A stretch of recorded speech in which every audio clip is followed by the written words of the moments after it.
Screen पर जिस महिला की तस्वीर दिख रही है इसका नाम रत्ना है, जिसकी उम्र 46 वर्ष है। दूसरी तस्वीर शौर्य प्रताप सिंह की है, जिसकी उम्र 30 वर्ष है, जो कि एवर रेड्डी कंपनी में इंजीनियर है। रत्ना शादीशुदा थी, जिसकी 2 बेटियां भी हैं, लेकिन बीमारी के कारण इसके पति की कुछ साल पहले ही मृत्यु हो जाती है, जो कि जनगणना विभाग में संविदा पर काम करते थे। पति के मृत्यु के बाद रत्ना को जो पेंशन मिलता था उसी से घर का खर्चा चलाया करती थी। रत्ना अकेले ही कैसे ना कैसे अपनी दोनों बेटियों को पाल रही थी। इसी बीच में रत्ना की मुलाकात शौर्य प्रताप सिंह से होती है और दोनों में प्यार मोहब्बत हो जाता है। घर वालों के विरोध के बावजूद भी ये दोनों लिविंग में रहते थे, क्योंकि शौर्य के घर वालों नहीं चाहते थे कि हमारा बेटा एक विधवा औरत के साथ रहे, जिसकी पहले से ही 2 बेटियां हैं और उम्र में 16 साल की बड़ी भी है। लेकिन समय और शौर्य प्रताप की हरकतों की वजह से रिश्तों में दरार आ जाती है। फिर रत्ना ने अपने ही दोनों बेटियों के साथ मिलकर शौर्य प्रताप सिंह को मौत के घाट उतार देती है। लेकिन रत्ना ने जो वजह बताई, आसपास पड़ोस के लोग कह रहे हैं कि रत्ना ने बिल्कुल ठीक किया। क्योंकि लोग ऐसा क्यों कह रहे हैं और क्या थी इनकी लव स्टोरी, क्या थी और रिश्तों में दरार क्यों आई, जिसके कारण शौर्य प्रताप सिंह का मर्डर हुआ। नमस्कार दोस्तों, मेरा नाम है विपिन। एक बार फिर से आपका अनटोल्ड केस में आपका स्वागत है। लखनऊ के बीबीएस ग्रीन सिटी, जहां पर सूर्य प्रताप सिंह अपने माता पिता और एक भाई के साथ रह रहे थे। कुछ समय पहले की बात है, इनके पास जब नौकरी नहीं थी, इनकी पढ़ाई अच्छी होने के कारण ये आसपास के बच्चों को होम ट्यूशन पढ़ाया करते थे, जिसकी वजह से उस इलाके में शौर्य प्रताप सिंह का नाम काफ़ी था। तो लोग इन्हें घर पर बच्चों को पढ़ाने के लिए बुलाते थे, के घर जाकर बच्चों को ट्यूशन पढ़ाते थे। और पड़ोस में एक फैमिली रहती थी, जिसकी फैमिली की मुखिया का नाम होता है रत्ना, जिसकी उम्र 46 वर्ष होती है, जिनकी खुद की 2 बेटियां भी हैं, जिन्हें ट्यूशन पढ़ाने के लिए सूर्य प्रताप उनके घर जाया करता था। ट्यूशन पढ़ाते पढ़ाते घर की मुखिया और सूर्य प्रताप के बीच काफ़ी नज़दीकियां बढ़ जाती हैं।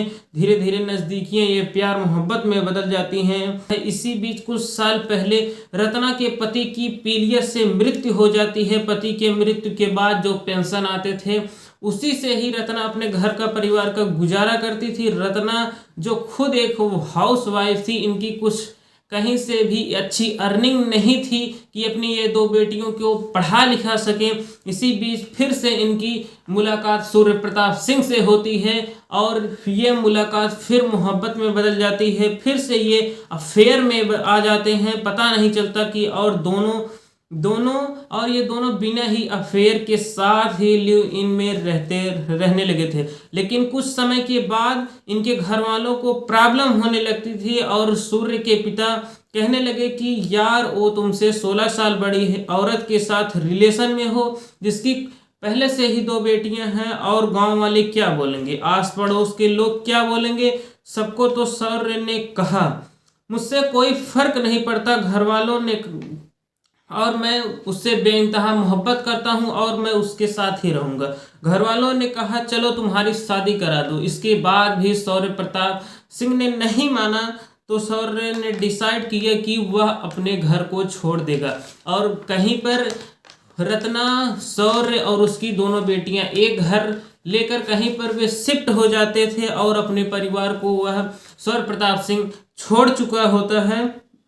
लेकिन जहाँ पर ये लोग शिफ्ट होते हैं वहाँ पर इन लोगों को देखकर तो नहीं लगता था कि ये दोनों पति पत्नी हैं। लेकिन फिर भी क्योंकि शौर्य प्रताप उम्र में काफ़ी ज़्यादा छोटा होता है, वो रत्ना उनसे 16 साल की बड़ी होती है। काफ़ी समय बीत जाता है वहाँ रहते। लेकिन वहाँ के लोगों ने एक चीज़ गौर किया कि इनके घर के अगल बगल से जाने पर रात को लड़ाइयाँ झगड़े की आवाज़ आती है, चीखने चिल्लाने की आवाज़ आती है।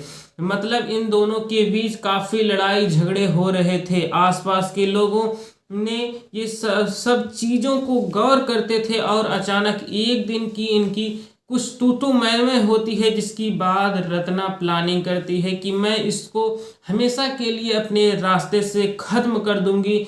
फिर रत्ना अपनी दोनों बेटियों के साथ मिलकर सूर्य प्रताप सिंह को चाकू से गोद गोद कर मौत के घाट उतार देती है और घर के एक खाली हिस्से में इसकी सूर्य प्रताप की डेड बॉडी को शिफ्ट कर देती है और उसी घर में उस रत्ना और उसकी दोनों बेटियां रात भी गुजारती हैं। और अगली ही सुबह रत्ना पुलिस को फोन करके कहती है कि मैंने अपनी बॉयफ्रेंड सूर्य प्रताप सिंह को मौत के घाट उतार दिया है।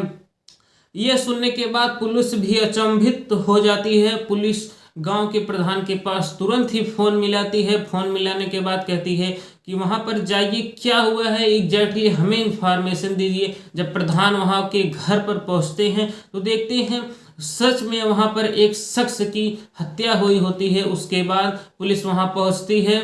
यह मंजर काफी ज्यादा दर्दनाक होता है। पुलिस रत्ना और उसकी दोनों बेटियों को भी अरेस्ट करके जेल भेज। तमाम बातें हुई, लेकिन रत्ना ने अपने बॉयफ्रेंड यानी कि सूर्य प्रताप सिंह की हत्या क्योंकि इसके कि पीछे का कारण जो बताया वह सुनने के बाद भी आपके पैरों तले जमीन खिसक जाएगी। कि मेरी बड़ी बेटी जो कि 18 साल की है, यह बार बार उस पर गंदी नजर रखता था और बार बार मजाक में किसी न किसी तरीके से उसको लेकर कमेंट करता था, कुछ न कुछ बोलता था, उस पर ट्राई करता था। और मैं बहुत दिनों से यह सह रही थी, लेकिन यह सब मुझे देखते देखते मेरा सब्र टूट चुका होता है और उसने डिसाइड किया कि जो मेरी बेटी पर गंदा नज़र रखेगा मैं उसे पूरी तरह से ख़त्म कर दूंगी।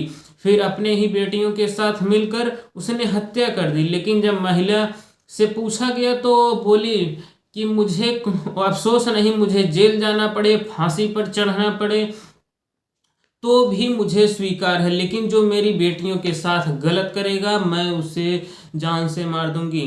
कमेंट सेक्शन में आप अपनी राय अवश्य बताइए कि यह क्या महिला के द्वारा करना उचित था कि नहीं।